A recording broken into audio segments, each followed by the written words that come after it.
Right before Pesach in 2022, a bunch of people all mentioned to me an article they had seen in the New York Times by Rabbi Sharon Brous. It references a book known as the Slave Bible, or as that book's inside title page says, select parts of the Holy Bible for the use of the Negro slaves in the British West India Islands. That version of the Bible was published in 1807, and it was used in the Caribbean islands under British rule to teach slaves to read and to teach them Christianity. As Rabbi Brous writes, this Bible is unique in that it has deleted the entire story of the Exodus. It jumps from Joseph's uniting with his brothers in Genesis all the way to the revelation of the Ten Commandments at Mount Sinai, and then from there to the sternest and most warning parts of Deuteronomy. And that's it for the Torah. There are in Deuteronomy, in that section, brief references to having been brought out of Egypt, but no mention at all of being slaves there. So this was truly a Bible without an Exodus, and a Bible suffused, in fact, with justifications of slavery from various points in Genesis, as well as other parts of the Old Testament and the New. Rabbi Brous asks us to imagine how it's possible to have a text without Exodus, without slavery and oppression and liberation, and call it a Bible. What kind of biblical religion could really be true to the Bible without that story? It's absurd. Yet that was the Bible and the biblical religion, quote unquote, being fed to slaves in at least part of the English-speaking world into the 1800s. After the third person mentioned this Bible to me, I found myself putting into focus an idea that's been with me slowly growing for a while. I found myself thinking that there is a mirror image Bible, not exactly a Bible, but a book based on the Bible. And in this particular Bible, the Israelites are continually being redeemed over and over. In this Bible, every mention of slavery and Pharaoh disappears quickly into a celebration of rescue and protection from not just oppression, but hunger and pain and disillusionment. In this version, God operates the world in every moment with compassion for every last creature, and has in every moment since the beginning of time. And God never naps from this concern and care for a moment, and never lets any creature fail to find at least a word to say or sing to describe such a world. In this version of the Bible, the sea is not a dangerous thing to try and cross, but a gushing out of gratitude. In this version of the Bible, even our bones, the least articulate part of our body, the part of us that can't see out into the world at all, that we can't control consciously, even our bones proclaim, Mi chamocha, the words of the song we sang at the sea. Adonai mi chamocha, says the bones, who is like you, who rescues the powerless from the one who is stronger. This Bible, where the liberation from slavery in Egypt is amplified and exaggerated. It is the Siddur. It is our prayer book. I've just been paraphrasing for you most of what in our Sim Shalom version of the prayer book is the prayer we call Nishmat Kol Chai, after its first words, the breath of all that lives. In recent years, with all that has been happening in the world, I have been especially fascinated by what I will call the Nishmat Bible, which is the opposite of the Slave Bible. Part of my fascination is the flat-out contradiction between some of the words of the Nishmat prayers and what's in our Torah. I mean, the Torah is very clear that while Shifra and Puah and Miriam and Yocheved were saving the lives of babies one by one, and while Moshe was taking matters into his own hands quite literally, God had to be reminded of the Israelites after some long period of time, finally snapping into action and setting a bush to burning. I mean, is that the God who, in the words of the Nishmat prayer, does not sleep and does not slumber? But that's not even what fascinates me the most, not a point of theology.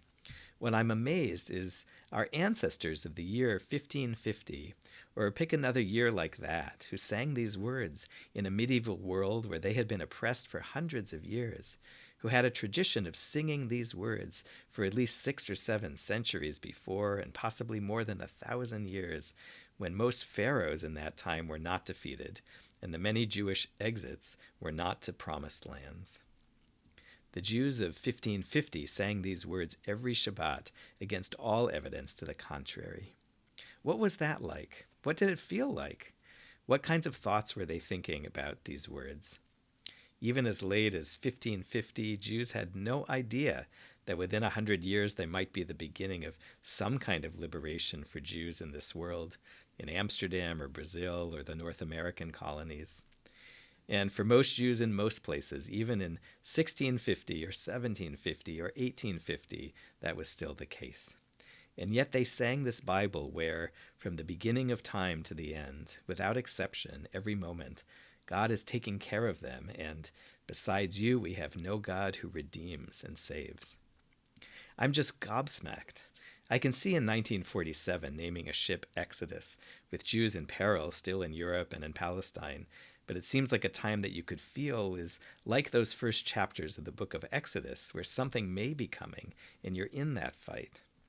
I can see churches in the 1950s and 1960s telling and singing about the Exodus, with protests and actions gaining energy, if not always, momentum and forward movement.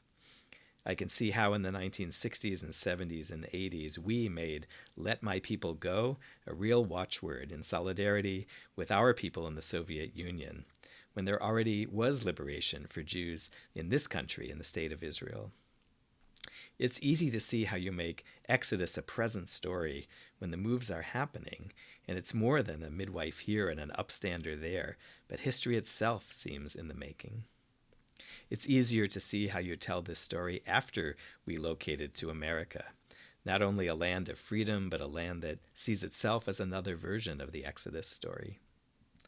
But for centuries and centuries, our ancestors sang these songs and made the already Exodus-filled Torah into a turbocharged Exodus Bible through the Siddur, especially on Shabbat when they sang Nishmat, but also every regular day, morning and night. Twice a day, Micha Mocha, the song of the first moment of freedom. In the morning every day they would say, Protector and Savior for their children in every generation. In the evening every night it would be the power who redeems us from the hand of every earthly power. What was it like in such times, medieval especially, to sing the Nishmat Bible? How did they do it? When there was no end in sight to oppression, to crimes against humanity, when there was no debate and no media to show anyone else what was happening to us, our ancestors kept being the stewards of the story of Yetziat Mitzrayim, the Exodus, and against all evidence of the actual world. There was no way anyone could have pulled a slave Bible over them. The Siddur is even more Exodus than the Torah itself.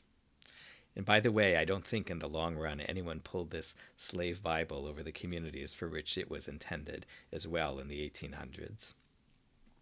It is those centuries and centuries of stewarding this story, protecting it and retelling it, and sometimes adding to it and exaggerating it in profound ways and just crazy ways, that have made other Exodus stories and realities possible in the recent centuries. We talk about the power of stories, but it's more than the story and its content. The story stored up and charged with spiritual energy for that long becomes more powerful at some point than any powerful tyrant or tyranny.